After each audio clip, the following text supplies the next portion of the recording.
Yoruldum, eve girdim. Ay, o kabaktaki nedir? Bu tez kısa kısa girdim maşındı. Bu girdim üstünde sazatı varsa girdim tez götürmüşüm. Bu nedir maşın lazımydı. Yoksa koy maşın koy böyle. Aha, üstünde açarı var. Açık. Aha, açıldı. Gidelim. Biz niye düştük maşından? Gidelim. Bu ne güzel maşındı. Aha.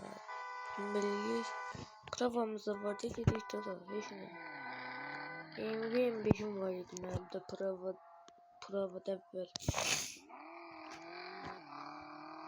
Gidelim. Ayda ne güzel maşındı. Bir tane buna bak.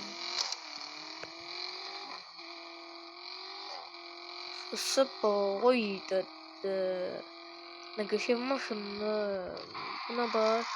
Şunu çektim dümdüz. Sonra bir de sürüyorsun. Oydu. Hiç ben de maşın taptım da.